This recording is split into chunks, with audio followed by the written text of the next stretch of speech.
Hello, hello. I'm so glad you're joining me today. As you already know, today we're going to be talking about 7 practical ways to reduce anxiety in difficult times.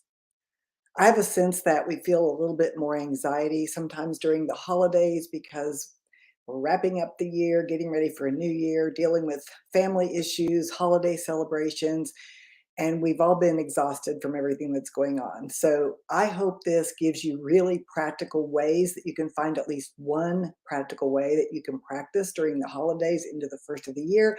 I'd love to hear back from you once that happens. And as usual, this is going to be very content rich, very practical.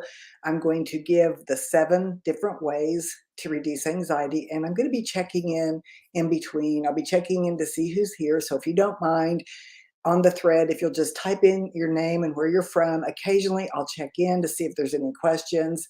And so we are started right now. Someone said, when will we start? Right now. So I see a couple of people already, Salim, Carol Dean, and go ahead and let me know where you're from. We're going to go ahead and get started. If we think about it, we're living in these times of uncertainty and instability from political division, from conspiracy theories, quiet quitting, social unrest, recession, climate change. There's an abundance of concerns that affect our well-being and our productivity, especially as leaders. And I was reading some research on this and found that the leading cause of disability worldwide, this was according to the World Economic Forum, is anxiety. I think we're kind of ashamed when we have anxiety. I've experienced anxiety before, and when we're in that place, we feel like we're alone. I hope this helps you to know this is a human experience. It can happen to any one of us at any time, no matter how stable that we feel. And we need practical ideas to get right to the resolution of anxiety. I also read that by 2030, the cost to the global economy of all mental health problems could amount to 16 trillion. That's only 8 years away as of today. According to the Anxiety and Depression Association of America, anxiety disorders in the United States affect over 40 million adults every year. Think about that in a smaller scope to your workplace and how that's affecting work getting done, clients being served, well-being, balance, all the things that are important to us. So here's my take on it. I'm not a psychologist, I'm not a psychiatrist, so I'm not here to do that. I feel that while we may not be able to solve a global problem, we can take practical steps to cope in these times of uncertainty. And what I want to do for you is give you those 7 ways. So I'm going to say hi to some people real quick. Hi, Terry from Springfield. Hey, glad you're here. That's where I'm from. Candace, LinkedIn user. I see Lisa Lopez. So keep coming on, and we're going to continue. I'm going to start with the first step. The first way that you can start to control anxiety or to lower the temperature is to challenge your thoughts. We human beings are meaning-making machines. We are meaning-making machines, and much of our anxiety is due to our unmanaged thoughts, not really the situation itself. You've got to flip the switch to understand that, because when you get unsettling news, when you're worried about something, you think it's about the person or the situation. And while those things might be scary, the real issue is what you're telling yourself. Something I learned in narrative coaching is this: your story is the source of your suffering. Your story is the source of your suffering, not the situation. So I'm going to give you some steps to start shifting your story. Number 1 is notice your focus. What you focus on expands, and where you focus is where you put your attention. It's really that simple. Just notice what you're putting your attention on. Step 2 is ask yourself if you can control the situation.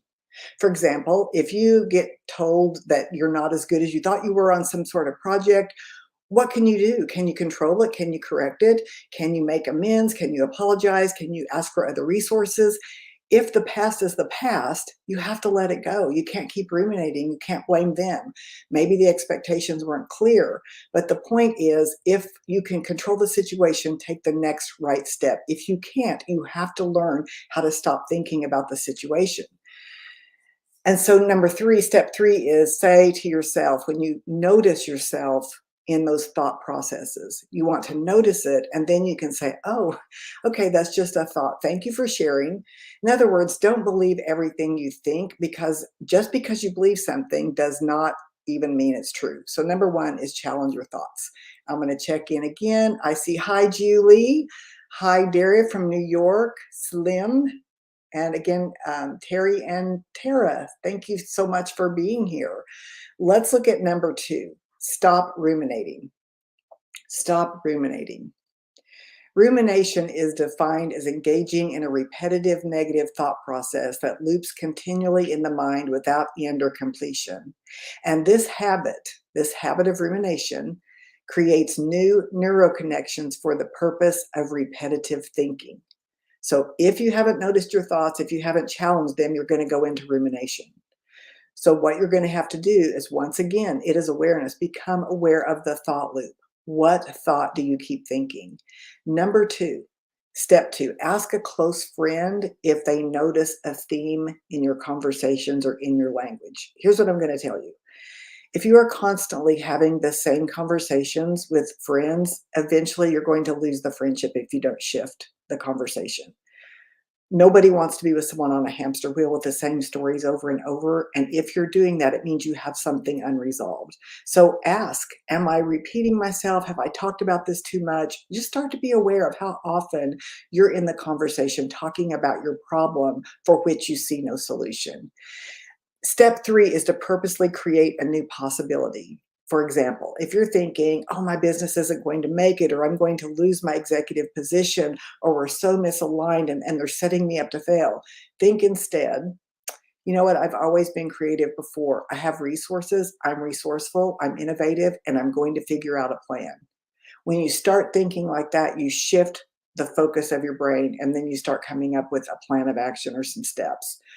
Ask yourself, this is step four, ask yourself, I find this so often, ask yourself if you need to have a difficult conversation. Sometimes we need to address an issue, and that's why it keeps coming up.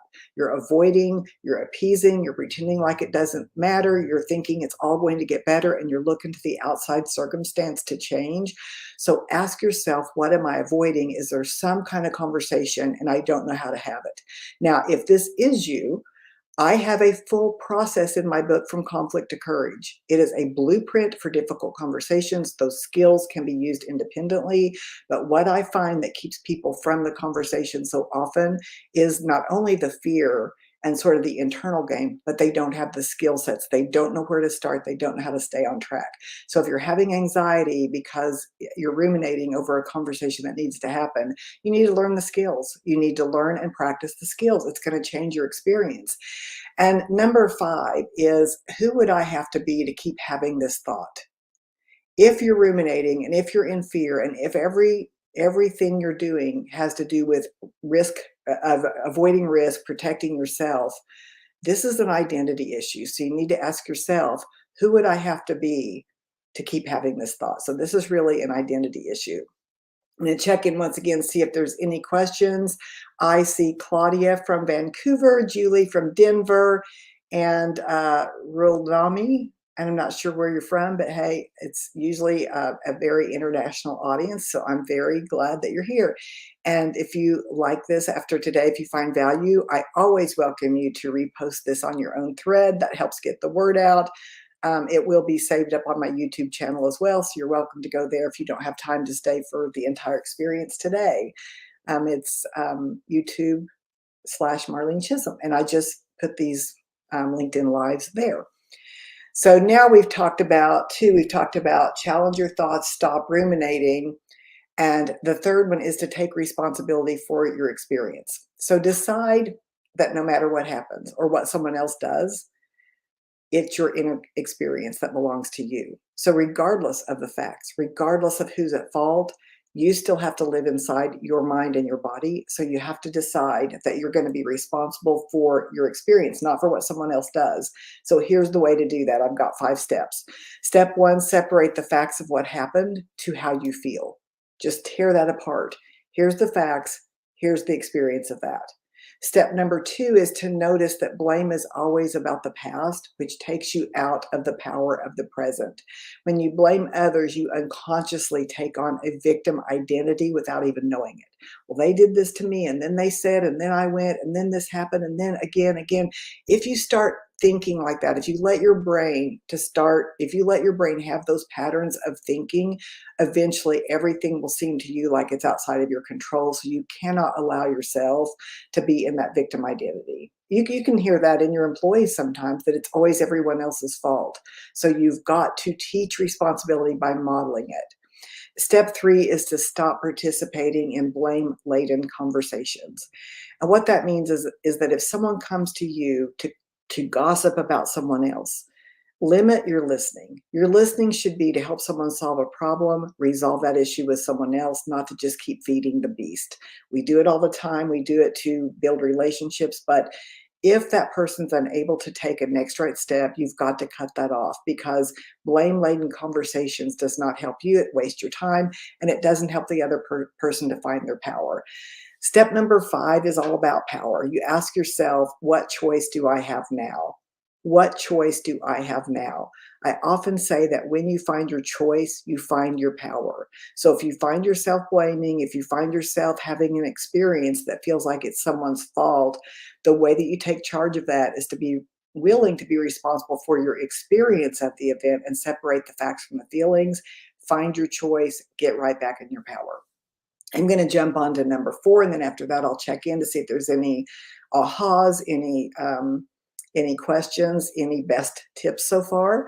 So number four is to unplug from electronics. Unplug from electronics. Watching the news or engaging in social media nonstop is toxic to your health, and it's very addictive. You feel like you're going to miss out on something and you feel drawn to it.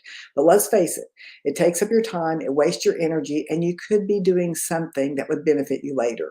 So I'm going to give you just a couple of steps, and step one has quite a few pieces to it, but I think this is going to help a lot of people. It has certainly helped me. Step one is to challenge your addictions. In other words, don't keep your phone by your bed. If you're keeping your phone by your bed, this is one thing you can change, unless you've got a loved one in a nursing home or someone at the hospital. Unless there's some reason for you to have to be that responsive, take your phone away from your bed. It's like two, or B, start the first 10 minutes of the day without a phone. If you struggle, then you know you're addicted. If you can just have that cup of coffee, do some meditation, have a conversation with your partner, you're going to be a lot better than if you just open up the phone and start looking at your personal computer. Turn off notifications at certain times during the day. I find that is really, really helpful to do something productive. Like if you need to write a book proposal, if you need to do some planning, if you need to block things on your calendar, just knowing that you're not going to constantly be distracted by that ding or that sound, so that you go to email or that you go to social media. Go in your settings. If you don't know how to do that, there's someone young and experienced or a techie that will be able to help you with that. But get your notifications turned off for a couple of hours a day so that you can have real productive time. Okay, I'm going to check in once again, see if there's anybody new. Not seeing any new activity, not seeing, oh, there's a few people jumping on. Hey, so glad you're here. Hi, Gerald. Gerald, good friend of mine. Here in Missouri. So I'm very glad that you're here, and I hope that you can share this with your team. I think anxiety is the secret that none of us want to talk about, and we can get really deep into this subject about, it's mental health, it's in our head. But the reality is we're human beings. We're going to have anxiety as things keep changing and things keep going so swiftly. So I think getting out of the shame of it and just admitting, I admit I've experienced anxiety. It doesn't mean I'm not capable. It doesn't mean I'm always going to have it. But when I do have it, I want ways that I can look back on so that I can get out of it. So we've talked about four things already. I'm going to name those: challenge your thoughts, stop ruminating, take responsibility, and unplug from electronics. Number five is to create structure. Structure determines behavior. So ask yourself what structures you need to build to create new habits or to stop old habits. What structures do you need to create as a leader with your team? That's kind of a deep subject, and we could talk about it a lot on how structures determine behaviors, but we've kind of already addressed some of that in that you build a structure when you take notifications off. That structure helps you to stay focused. The invisible structure of your mind also creates some of your behaviors. So you have to think of this as the visible structures and the invisible structures. So I'm going to give you some steps here. You probably know this, but it bears repeating. Block your calendar. At the beginning of the year, this is a perfect time right now, the end of the year, beginning of a new year. Block out all of your vacations that you plan on having in advance and block out your times, your padded times for phone calls, for return calls, for study time, for thinking time. Block out time for your team meetings. This year, I've blocked out time to go see my in laws because we have to drive a ways to get there. And we don't seem to ever get there because as long as it's not blocked out, as long as it's not a priority, we make promises about it, but we don't fulfill it. So I just decided to go block out on the calendar the times that I think we can go. Doesn't mean that can't be arranged, but it means that I'm putting it in as a priority. Step number two, experiment with how you use time and space. Notice your workflows and ask yourself how you could be more productive. If you're a leader, maybe you do this with your employees and you say, would you mind if I just kind of watched your workflow and walk me through how you work? Because you'll find those places and they may find it too, just being watched. So the example is this. Are you running back and forth instead of planning your day? Are you constantly forgetting something, walking back to go get it, forgetting to make a phone call, failing to confirm a meeting and you get there and they've forgotten? There's certain things that we can do to create better structures that help us to be more productive and save us the trouble of going to meet someone for lunch and they forgot. Just the simple structure of every time before lunch the day before I confirm. Block that on your calendar. Just things like that. Step number three, I do this weekly, a weekly review or a mini strategy session before the start of the week or after. I do both so that I can look at what I've accomplished, what loose ends I have, what meetings I have, where I need to get more prepared. And sometimes even looking through your sent folders on your email before you delete those, look at what emails you sent that week and see if there's any follow-ups that need to happen. So that's just a way to start working with structure that will help to relieve some of your anxiety and some of the feeling of overwhelm. Okay, we're going to go on to the next one after create structure. So I'm going to read those off. We've got challenge your thoughts, stop ruminating, take responsibility, unplug from electronics, create structure. The next one is very similar. It's get organized. Being unorganized can waste enormous amounts of time and energy. And from my perspective, it's not always about hiring someone. I know that's a big thing. Hire someone to organize your office. Maybe that will help. And I'm not against any kind of organizing business, but here's what I know. If you don't get your hands on it, if you don't understand your own systems, you'll be right back into clutter and it won't take very long because someone else has put things where they think they should be and they've told you how it ought to work and you're not connected to it. So this is an area where we all just need to take responsibility. It's a habit that we all need, no matter how good or bad we are. We need some sort of way to organize. And so it's not a judgment on your natural style, but if you can't find anything, you're wasting a lot of time and probably other people's time too. So it's really helpful to have a process for getting organized so that you know where things go. So I'm just going to give you some examples of things I've done because I'm not naturally real organized. I do say I'm sort of an organized hoarder. Sometimes it looks neat, but the drawers are cluttery. So it's something I'm always working on. But here's some ways. Let me say this before I talk about the ways. Sometimes the reason I don't want to organize is I feel like it's going to look like a tornado afterwards and it's going to be what happened. Oh my gosh, I've got a worse mess now and I don't know, I'm overwhelmed with it. So you've got to chunk it down. And here's kind of some ways I do that. Make a list of projects or places you'd like to organize. This is just list building. Then you're going to pick one. Then you're going to pick the one that you pick. You're going to break it down into 1 hour chunks and you're going to chunk it into things to throw away, or you're going to chunk it into drawer to drawer, and you're going to have separate baskets to throw things away, things to keep, and be honest with yourself. Are you really going to review that 8-track tape that you've been hoarding or if you are, go have it turned into some sort of a digital product that you can really look at and have, because things change and we keep things that we think we'll review and then we won't. Work from the list, drawer by drawer, file folder by file folder. Instead of seeing the big picture, work small and check off accomplishments. Because once you have your hands on it, you're going to know where things are, and you're going to be so much more motivated to keep it clean, keep it organized. You can even clean your mental environment. Like, this is the invisible that I was talking about. You can list your concerns or list your wishes and then put together a plan and a task list and dates for completion.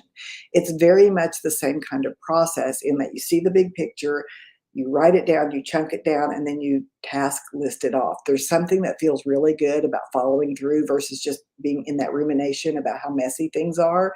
I swear to you, you'll have a more productive 2023 if you do some of these things. I'm going to just check in really quick and see if anyone else is here. I see a few new people. Hey, April, glad you're here. Yosef, we've talked a few times. Glad you're here, and glad to see other people joining as I speak into this last one, number 7. And then I will show you a little screenshot where you can take a picture of it if you want to, and then you can go replay this later. Number 7 is to rekindle relationships. When you're struggling with anxiety, it's really easy to become self-absorbed. And reaching out to others can take the focus off of yourself, but you've got to do this very intentionally, because if you reach out to others and start talking about your problems, that is not helping you. So very intentionally reach out to others to be curious about what's going on for them and just listen. Maybe you don't even share much about yourself the first time. It's going to make you feel so much more connected. So what you want to do is make a list of people you need to reconnect to. So here's some steps for that. Like, decide, do you want to do an email, a card, a request to meet? What do you want to do? Here's another thing you can do. This is really near and dear to my heart because my mom recently passed and she was in a nursing home, and I felt often very disappointed because she didn't get visits sometimes from people that were important in her life. So don't forget your elders. Don't forget people who are losing their brain function. They still need connection. You don't have to have something to say. Reach out to elders. Reach out to other people who are disempowered by no fault of their own. Remember your single or divorced friends who can feel very lonely at certain times of the year.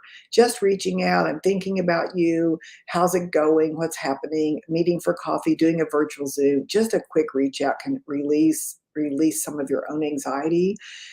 I also want to say, be the one who reaches out at social events instead of waiting to be invited. There's a lot of, in the talk right now, we really all say that we want inclusion. But I have a feeling that sometimes we're waiting for someone to include us versus being the one that includes others. So put this in your mind that you're the one that connects and reaches out. You'll start feeling connected. If you're waiting for everybody else, you're going to look for evidence that you're not included. So just be the one. If you've burned bridges, decide to make amends. People tend to forgive easier when petty issues become less important than the catastrophe that we're facing. If something happened right now where we were all struggling just for the basic necessities of food and water, whether it's a terrorist attack, whether it's a tornado or an earthquake or a tsunami, whatever's happening in the area that you're living in, if something catastrophic happened, you would need other people. And so we need to get out of some of our petty grievances and just learn to make amends, forgive, take a breath, slow it down. If there's tension between you and someone else, instead of avoiding it, instead of blaming them, just ask, is everything okay? I sense something is off. Pause, 1001, 1002. Leave space. Simply asking sometimes really clears the air. And then finally, let go of complaining.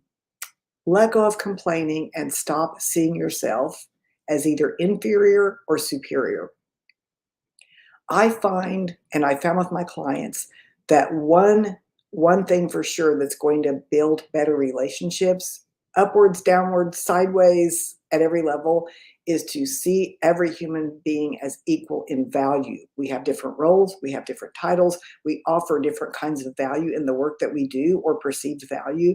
But as far as the walk of humanity, We all have equal value. And if you'll be that way with your family during the holidays, if you'll be that way with colleagues, if you'll stop putting yourself into a superior or inferior position in your mind, you will be amazed at the fun you will have, the value that you will create and experience with your relationships. So, relationships is one of the ways that we can reduce our own anxiety, but it will only come if we put the focus on connecting to someone else, not on using other people as a sounding board over and over. So here's my conclusion. Anytime that any one of us experience anxiety, we need to be the force for creating a kinder world and a workplace. So I'm going to ask for you to connect with me on LinkedIn. Follow me on LinkedIn Lives. If you got value, share this. If you've not read my book, From Conflict to Courage, I would love to hear your thoughts. I'm looking on, I'm seeing a few new people have joined, and I'm going to give you the banner that I told you I had. And here it is. There's the 7 practical ways to reduce anxiety in difficult times. Challenge your thoughts, stop ruminating, take responsibility, unplug, create structure, get organized, rekindle relationships. If you feel like sharing this with your team, that would be wonderful. If you would like to follow me or connect me on LinkedIn, that would be great. And you can also sign up on marlenechisholm.com. I have a weekly newsletter. It's very short. It comes out on Mondays, kind of motivational, sometimes tips like this. I appreciate hearing any feedback of what kind of tips you got today. And I hope to see you many times next year. Bye, everyone.